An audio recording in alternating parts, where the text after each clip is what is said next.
High viewers, good evening everyone. আশা করি তোমরা সকলেই ভালো আছো। হেরিটেজ হাইলাইটস চ্যানেলে তোমাদের সকলকেই স্বাগত জানাই। আমি আবার নিয়ে চলে এসেছি নতুন একটা ভিডিও, একটা ক্লাস, একাদশ শ্রেণীর সেকেন্ড সেমিস্টার। তোমাদের এই ভিডিওগুলো যদি ভালো লাগে বা তোমরা যদি তোমাদের কাঙ্ক্ষিত লক্ষ্যে পৌঁছাতে পারো, তাহলে তোমরা অবশ্যই লাইক করবে, শেয়ার করবে এবং সাবস্ক্রাইব করতে ভুলবে না। আমার পাশে থেকো, উৎসাহ দাও, তাহলে আমি নতুন নতুন ভিডিও আপলোড করতে আমি উৎসুক হব এবং এগিয়ে যেতে পারবো। এক কথায় তোমরা যদি পাশে থাকো তবেই আমার ভিডিও করার আশা আকাঙ্ক্ষা জাগবে। তো বেশি দেরি করা যাবে না, শুরু করব আমরা একাদশ শ্রেণীর সেকেন্ড সেমিস্টার। সেকেন্ড সেমিস্টারের যে প্রথম অধ্যায় রয়েছে, সেই প্রথম অধ্যায়ের আমরা দুটো পার্ট ভিডিও আপলোড করেছি। আজকে তার পার্ট থ্রিতে যাদের নিয়ে আমরা আলোচনা করব, তাদের ছাড়া প্রথম অধ্যায়টা পড়া একেবারে ব্যর্থ। সেই একজন মহান ব্যক্তিত্ব হলেন কে না, প্লেটো। গ্রিসের আধুনিক রাষ্ট্রচিন্তার যিনি প্রথমদর্শক, তিনি হচ্ছেন সক্রেটিসের শিষ্য না প্লেটো। প্লেটো 427 খ্রিস্টপূর্বাব্দে এথেন্সের এক অভিজাত পরিবারে জন্মগ্রহণ করছেন।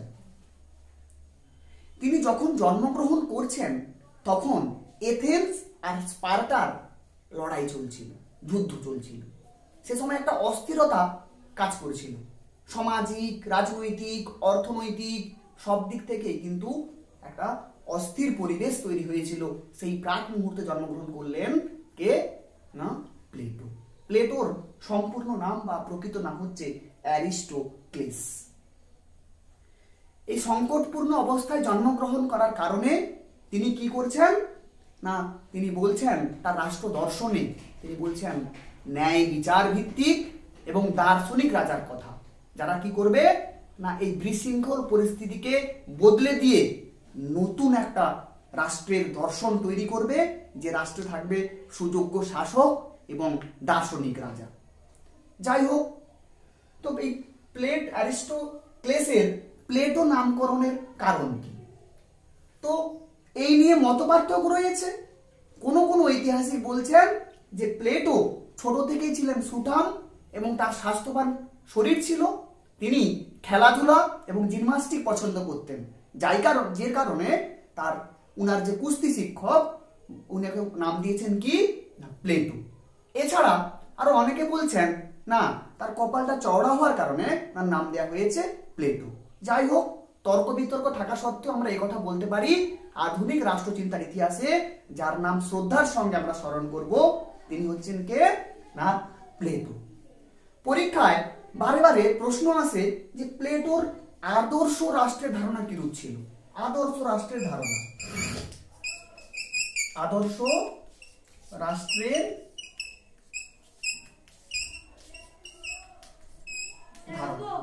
ধারণা, আদর্শ রাষ্ট্রের ধারণা। তাহলে প্লেটোর আদর্শ রাষ্ট্রের ধারণা কি ছিল না, প্লেটো তার গ্রন্থে কি বলছেন না, তার গ্রন্থের নাম হচ্ছে রিপাবলিক। এই রিপাবলিক গ্রন্থে প্লেটো বারে বারে বলছেন যে আদর্শ রাষ্ট্রের তিনটা শ্রেণী থাকবে। কি কি শ্রেণী থাকবে না, একটা হচ্ছে উৎপাদক শ্রেণী, উৎপাদক শ্রেণী। 2 নম্বরে বলছেন তিনি যোদ্ধা শ্রেণী।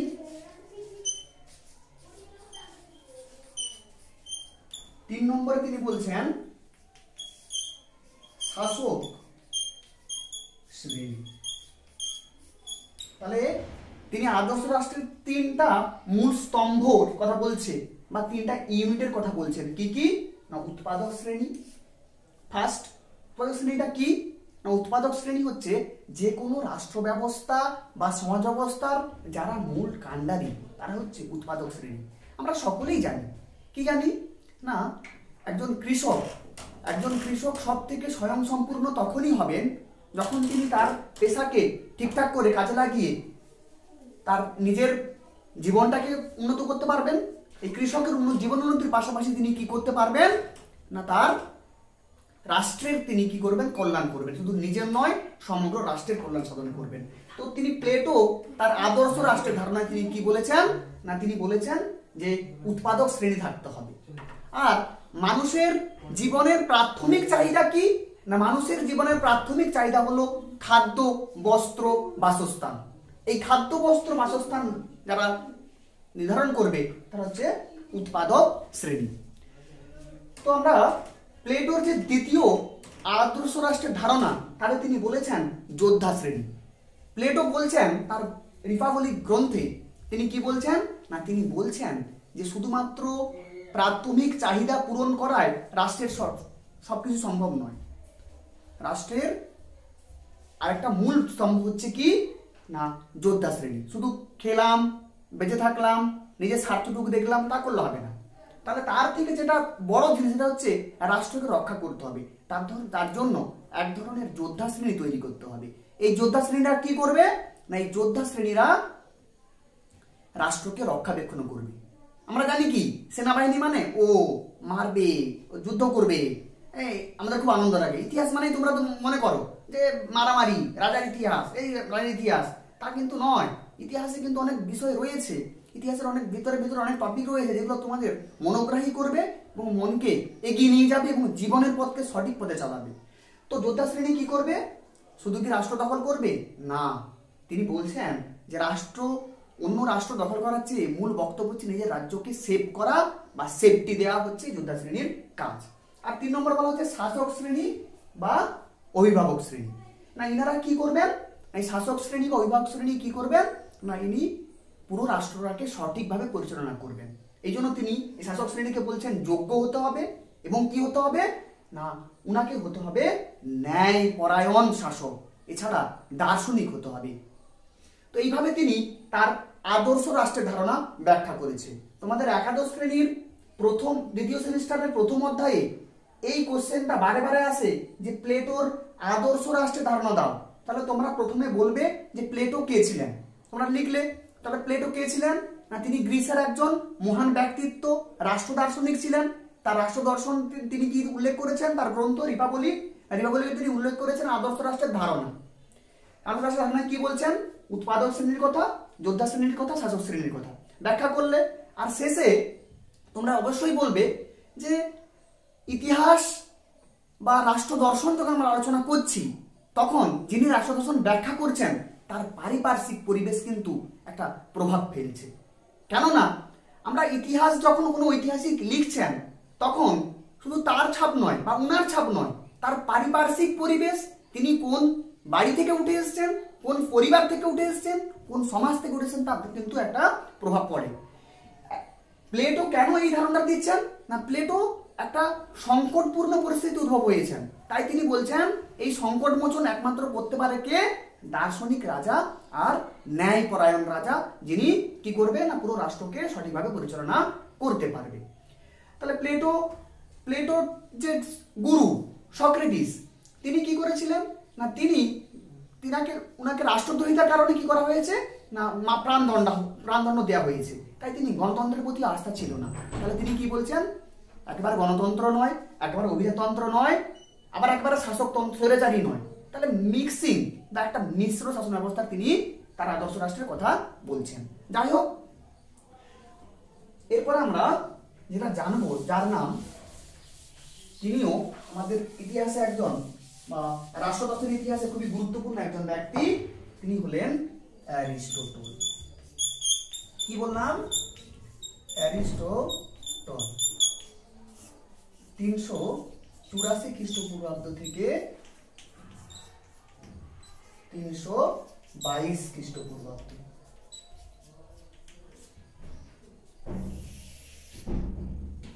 একটা কথা যেটা আমাদের মনে রাখতে হবে, 386 খ্রিস্টপূর্বাব্দে প্লেটো একটা একাডেমি তৈরি করেছিল, যে একাডেমিতে জীববিদ্যা, রাষ্ট্র দর্শন, গণিত শাস্ত্র প্রভৃতি নিয়ে তিনি শিক্ষা দিয়েছিলেন।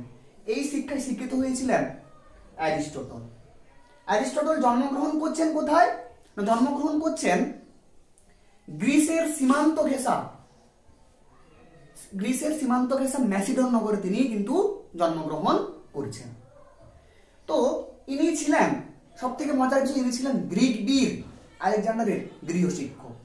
ইনার পিতা ছিলেন একজন চিকিৎসক, তাই চিকিৎসক জীবনে তিনি অংশগ্রহণ করলেও পরবর্তীকালে তিনি প্লেটোর যে একাডেমিতে অংশগ্রহণ করে তার রাষ্ট্র দর্শনটা পাল্টে যায়। তিনি কি করেন না, তিনি বিভিন্ন রাষ্ট্রে ঘুরে বেড়ান, ঘুরে বেরিয়ে তার যে অভিজ্ঞতা তিনি পরবর্তীকালে তার গ্রন্থ, কি গ্রন্থ না, দ্য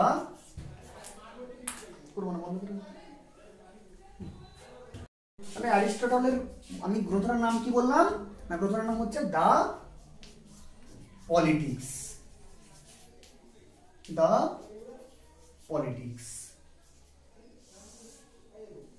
অ্যারিস্টটল এমন একটা রাষ্ট্র দর্শনের ব্যাখ্যা দিচ্ছেন যেটা অভাবনীয় এবং অপরিকল্পিত।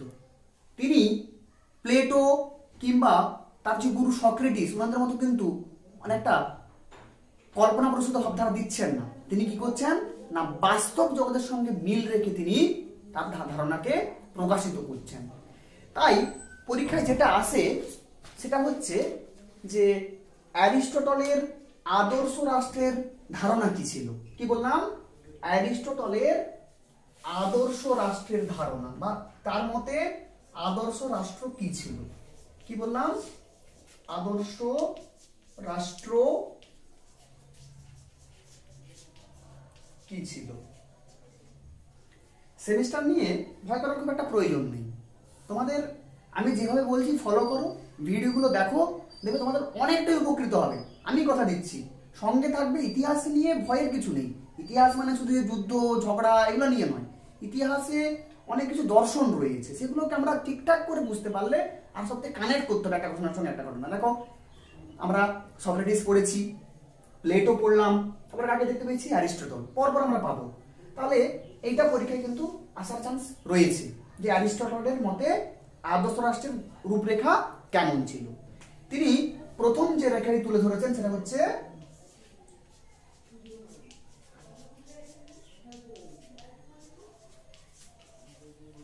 মানুষের মধ্যে ঐক্য।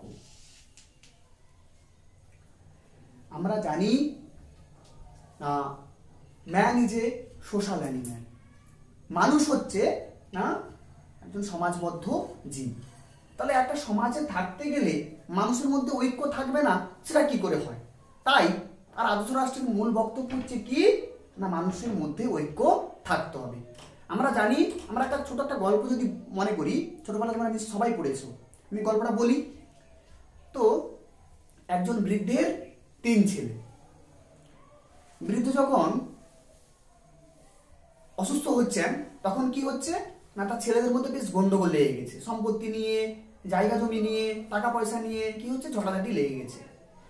তো এই 3 ছেলের মধ্যে সারা দিন চলছে ঝগড়াঝাটি। শেষ পর্যন্ত তার পিতা কি করলো, তার 3 ভাইকে ডাকলো, ডেকে বলল সবাই যে যার মতো করে কিছু লাঠি নিয়ে এসো। তো সবাই যে যার মতো করে লাঠি নিয়ে আসলো। তখন বৃদ্ধটি বললো যে তোমরা এই যে 3 জনে নিয়ে এসছো এগুলোকে তোমরা একসাথে করো। একসাথে করতে বলছে, একসাথে করলো। ও তার আগে কি করেছিল না, সবাইকে একটা একটা লাঠি ভাঙতে বললো। তারা সবাই কিন্তু ভাঙতে পারছিল। কিন্তু যখন বৃদ্ধ বললো তোমরা এবার একসঙ্গে করো দেখি, দিয়ে ভাঙো দেখি, প্রথম বড় ভাইকে দিল, সে ভাঙতে পারলো না। মেজো ভাইকে দিল, সেও ভাঙতে পারলো না। তারপরে ছোট ভাইকে দিল, সেও ভাঙতে পারলো না। এর থেকে আমরা কি বুঝতে পারছি যে আমাদের মধ্যে একটা পরিবার বলি বা একটা সমাজ বলি বা একটা রাষ্ট্র বলি, সেখানে যার মূল থাকতে হবে সেটা হচ্ছে মানুষ। মানুষই শেষ কথা। তাহলে কি করতে হবে, মানুষকে ঐক্য থাকতে হবে, যেটা অ্যারিস্টটল বারে বারে বলছেন।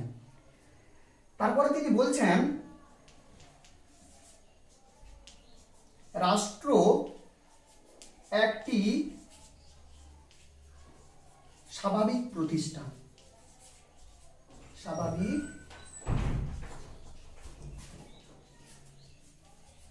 প্রতিষ্ঠান। আমি প্রথম দিনের ক্লাসে তোমাদেরকে বলেছি যে রাষ্ট্রটা এমনি এমনি গড়ে ওঠেনি, মানুষ তার নিজের প্রয়োজনে রাষ্ট্র গঠন করেছে। তাহলে সেই রাষ্ট্র একটা স্বাভাবিক পর্যায়ে চলবে। তো সেটাকে নিয়ে খুব একটা বেশি এমন কিছু করবে না শাসক যে সবার পক্ষে অমঙ্গল হবে বা সবাই সেখানে বসবাসের উপযোগী হবে। তাহলে রাষ্ট্র তার স্বাভাবিক নিয়মে চলবে, ঠিক আছে। এবং রাষ্ট্রের প্রয়োজনে শাসক বিভিন্ন কল্যাণময় আইন তৈরি করবে। এটা হচ্ছে তার আদর্শ রাষ্ট্রের ধারণা। কার? অ্যারিস্টটল। তাহলে আমরা প্রথম পেলাম মানুষের মধ্যে ঐক্য, তারপর হচ্ছে রাষ্ট্র একটি স্বাভাবিক প্রতিষ্ঠান। নেক্সট যেটা হচ্ছে, আর এখানে সব থেকে বড় কথা হচ্ছে না শাসক আর শাসিতের মধ্যে সম্পর্ক। কি বললাম? শাসক ও শাসিতের মধ্যে সম্পর্ক। মানে যিনি শাসক হবেন আর যিনি মানে শাসিত মানে জনগণ হবেন, ওনার মধ্যে একটা ভালো সুমধুর সম্পর্ক থাকা চাই। এই না হলে রাষ্ট্র তার স্বাভাবিক সংগঠন হিসেবে, প্রতিষ্ঠান হিসেবে গড়ে উঠতে পারবেন না। এই কথাও তিনি অ্যারিস্টটল তার গ্রন্থে বলেছেন। তারপরে তিনি যেটা বলেছেন,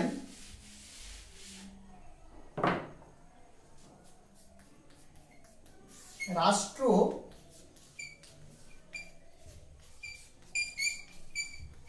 ব্যক্তির পূর্ববর্তী। দেখো আমরা একটু আগে বললাম যে রাষ্ট্র ব্যক্তি তৈরি করেছে, আবার আমরা বলছি অ্যারিস্টটল বলছেন রাষ্ট্র হচ্ছে ব্যক্তির পূর্ববর্তী। রাষ্ট্রটা আগে থেকেই ছিল, কিন্তু আগে থেকে থাকলেও তিনি বলছেন যে মানুষই তৈরি করেছে রাষ্ট্রটা। তাও তিনি বারবার বলছেন যে রাষ্ট্র হচ্ছে ব্যক্তির পূর্ববর্তী। তাহলে মানুষ আসার আগে কি রাষ্ট্র ছিল না? দেশ ছিল না? ছিল, কিন্তু তার ধারণা কিন্তু মানুষের মধ্যে ছিল না। মানুষ কি করতো না, মানুষ গোষ্ঠীবদ্ধভাবে থাকতো, তারা প্রথমে জঙ্গলে থাকতো, পরে তারা পরিবারের সম্পর্কে ধারণা করতে পেরেছে, তারপরে ধীরে ধীরে ধীরে ধীরে তারা কি করলো, নিজেদের প্রয়োজনে একটা শক্তিশালী এবং অপরিহার্য অঙ্গ তৈরি করলো, সেটা হচ্ছে রাষ্ট্র। এখানে তিনি উল্লেখ করেছেন তার গ্রন্থে কি, রাষ্ট্র হচ্ছে ব্যক্তির পূর্ববর্তী। তারপরে তিনি যেটা বলছেন, রাষ্ট্র হলো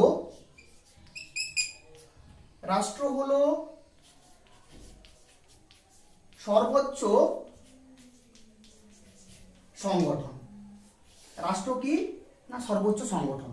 তিনি বলছেন যে রাষ্ট্রের উপরে কেউ নয়, রাষ্ট্র হবে সর্বোচ্চ সংগঠন, যে সংগঠনকে পরিচালনা করবে কে? একজন শাসক। সেই শাসককে অবশ্যই যোগ্য হতে হবে। অযোগ্য শাসক হলে রাষ্ট্র কিন্তু চলবে না। তিনি তার গ্রন্থে যেটা বোঝাতে চাইলেন যে রাষ্ট্রের কাছে ক্ষমতা থাকবে, সেই ক্ষমতাকে সঠিকভাবে প্রয়োগ করবে কে না একজন প্রকৃত শাসক। তাই শাসককে প্রথমে কি হবে না যোগ্য হতে হবে। আর তিনি তারপরে তার যে গ্রন্থ বা তার যে দ্য পলিটিক্স গ্রন্থ, এই গ্রন্থে তিনি কি বলছেন, আদর্শ রাষ্ট্রের বৈশিষ্ট্য তুলে ধরেছেন। কি বললাম? আদর্শ রাষ্ট্রের বৈশিষ্ট্য। কি কি বৈশিষ্ট্য তুলে ধরেছেন? রাষ্ট্রের বৈশিষ্ট্য। এটাও তোমাদের কিন্তু পরীক্ষায় পড়ে। তোমরা আমার পড়ানোর সময় দেখতে পাবে যে আমি বিভিন্ন প্রশ্ন তুলে ধরছি এবং প্রশ্নগুলোকে ডিসকাস করছি কিভাবে লিখতে হবে, লেখার টেকনিকটা। এবং তোমরা ভালো করে যদি শোনো, মন দিয়ে শোনো, তাহলে কিন্তু তোমাদের এখানেই পড়া হয়ে যাবে, অনেকটা প্রস্তুত হয়ে যাবে। সেমিস্টার নিয়ে কোনো ভয় করার প্রয়োজন নেই। আদর্শ রাষ্ট্রের বৈশিষ্ট্য তিনি কি বলছেন না, প্রথম বলছেন 1 নম্বরে বলছেন সীমিত জনসংখ্যা। সীমিত জনসংখ্যা। একটা বিদ্যালয়ে যখন বা একটা টিউশনের কথা আমি বলি, একটা টিউশন কি হয় না, টিউশন যদি বেশি সংখ্যক ছাত্র থাকে তখন একজন শিক্ষক হলে তাই কন্ট্রোল করা খুব মুশকিল হয়ে যায়। সবাই চিৎকার করতে থাকে, শিক্ষককে মানতে চায় না, ঠিক আছে? তো সেরকম একটা তিনি বলছেন একটা রাষ্ট্রে যদি জনসংখ্যা অধিক হয়, সেই চাপ যদি রাষ্ট্র নিতে না পারে, তা শাসক কি করে নেবে, ঠিক আছে? তাই তিনি বলছেন জনসংখ্যা হবে কি না সীমিত জনসংখ্যা, এবং জনগণ কি হবে না শিক্ষিত হবে। তারা রাষ্ট্রের প্রয়োজনে তারা কি করবে, বিভিন্ন শিক্ষা গ্রহণ করবে এবং শিক্ষা গ্রহণ করে তারা জীবনের পথে এগিয়ে যাবে। এটা হচ্ছে তার অন্যতম সীমিত জনসংখ্যার কথা। প্রতি হচ্ছে সাহসী ও বুদ্ধিমান মানুষ। আমরা সবাই এটাকে পছন্দ করি, সাহসী আর বুদ্ধিমান। কারণ আমাদের এই পৃথিবীতে বা বর্তমান সময়ে যদি আমাদেরকে বেঁচে থাকতে হয়, তার মূল প্রয়োজন হচ্ছে কি নলেজ। এই নলেজ আমার যদি থাকে না, আমি বিশ্বের যে কোনো প্রান্তে গিয়ে কাজ করতে পারবো, আমার কাজের অভাব হবে না। আর যদি নলেজ না থাকে তাহলে আমাকে কেউ কিন্তু কাজে রাখবে না। তো সেই সময় ভাবো কতদিন আগে অ্যারিস্টটলের ভাবনাকে দেখতে পাচ্ছ তোমরা, যে শুধুমাত্র শাসক শিক্ষিত হবে, শাসক নিজের মতো করে চালাবে, তা কিন্তু নয়। শাসকের পাশাপাশি তারা যারা এই রাষ্ট্রের নাগরিক তাদেরকে কি হতে হবে না সাহসী হতে হবে এবং বুদ্ধিমান হতে হবে।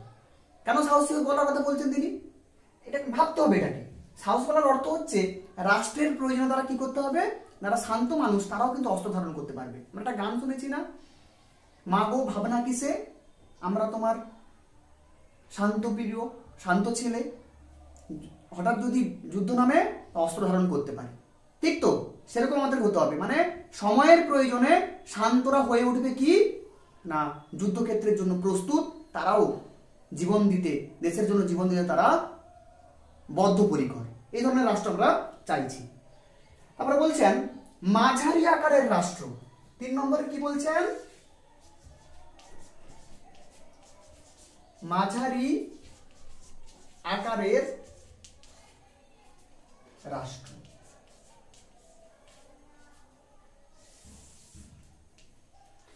অ্যারিস্টটল তার দ্য পলিটিক্স গ্রন্থে তিনি বলছেন যে রাষ্ট্র খুব যে বৃহৎ হবে তাও নয়, বৃহৎ রাষ্ট্রকে পরিচালনা করা সম্ভব হবে না, তার শাসন ব্যবস্থা সুদৃঢ়ভাবে চলবে না। আবার তিনি বলছেন রাষ্ট্র যদি ক্ষুদ্র হয় তাহলে সেই রাষ্ট্র স্বয়ং সম্পূর্ণ রাষ্ট্র হবে না। তাহলে প্রশ্ন হচ্ছে কি ধরনের রাষ্ট্র তিনি বলছেন, তিনি বলছেন মাঝারি আকার রাষ্ট্র, নয় বড় নয় ছোট, সেই ধরনের একটা রাষ্ট্র তিনি তার গ্রন্থে উল্লেখ করছেন। আর কি বলছেন না, তিনি আর বলছেন নাগরিকতা। 4 নম্বরে তিনি বলছেন